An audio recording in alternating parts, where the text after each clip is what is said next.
दोस्तों आज इस वीडियो में हाई कोर्ट का एक बड़ा फैसला समझते हैं दोस्तों, जिसमें केस की शुरुआत कहां से हुई थी, एक डिसीजन कहां से आया था, जिसमें रिवाइज पिटीशन पर हाई कोर्ट सुनवाई कर रहा था दोस्तों। और इसमें फैमिली कोर्ट के एक आदेश को चुनौती दी गई थी, जिसके तहत उसे अपनी पत्नी को भरण पोषण यानी कि मेंटेनेंस के रूप में हर महीने 10,000 रुपए देने का आदेश दिया गया था दोस्तों। और इसी को लेकर पति की ओर से हाई कोर्ट का दरवाजा खटखटाया गया था दोस्तों। जय हिंद, नमस्कार, मैं एडवोकेट आशीष मिश्रा। लाइक कर दीजिएगा, शेयर कर दीजिएगा, सब्सक्राइब कर दीजिएगा ताकि इन्फॉर्मेशन और लोगों को मिल सके दोस्तों। कोई सवाल जवाब होगा कमेंट में पूछ लीजिएगा। जजमेंट की कॉपी चाहिएगी, व्हाट्सएप नंबर पर आप कमेंट कर सकते हैं और चैनल पर भी पूछ सकते हैं, आपको लिंक प्रोवाइड कर दिया जाएगा दोस्तों।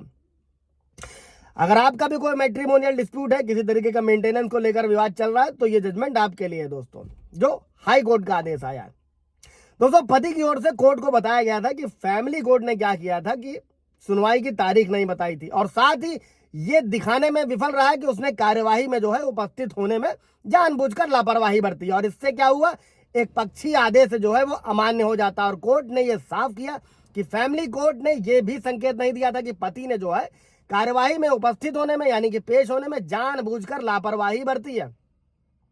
और हाई कोर्ट ने जो फैमिली कोर्ट का आदेश था उसे एक पक्षीय आदेश माना और इसने इस बात पर जोर दिया कि जो भरण पोषण के मामले हैं, इनके दायर होने के बारे में दोस्तों केवल जानकारी होना ही पर्याप्त नहीं है। याचिकाकर्ता जो है उसको ट्रायल कोर्ट द्वारा निर्धारित जो भी तिथि है, डेट है, उसके बारे में सूचित किया जाना चाहिए। और हाई कोर्ट इस नतीजे पर पहुंचा कि फैमिली कोर्ट द्वारा जो जारी एक पक्षीय आदेश है वो इन्हीं सब कारणों से अमान्य था दोस्तों। एक चीज छोटी सी और नोट रखिएगा, अगर किसी भी तरीके का आपका कोई कोर्ट में केस चल रहा है या होने वाला है, मान लीजिए मैट्रिमोनियल डिस्प्यूट ही है, तो अगर आपको खबर है कि ऐसा कुछ होने वाला है तो आप कोर्ट में कैविएट लगा सकते हैं। कैविएट क्या होगा, बिना सुनवाई किए आपको जो है कोई भी डिसीजन नहीं दिया जाएगा। इसके पूरा ब्रीफ वीडियो है, आप जाकर देख सकते हैं। अभी हम लोग बढ़ते हैं जजमेंट की तरफ।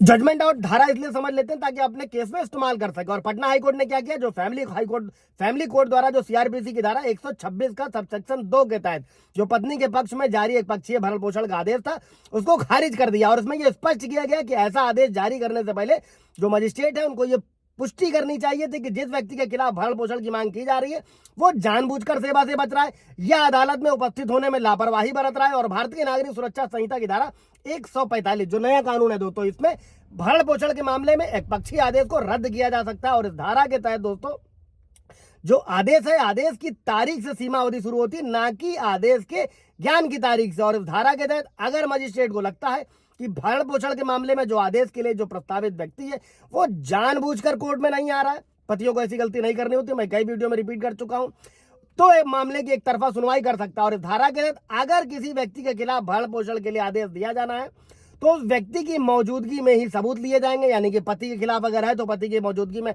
सबूत लिए जाएंगे। अगर उसकी मौजूदगी से छूट मिलती है तो उसकी वकील की मौजूदगी में सबूत लिए जाएंगे।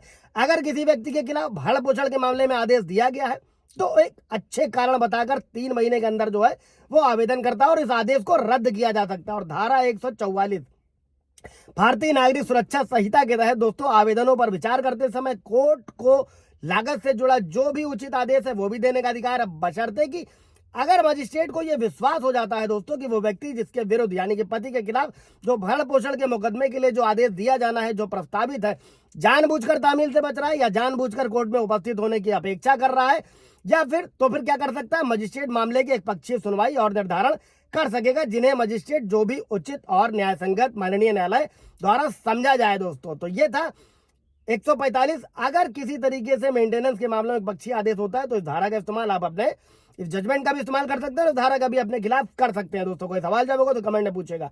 Thank you.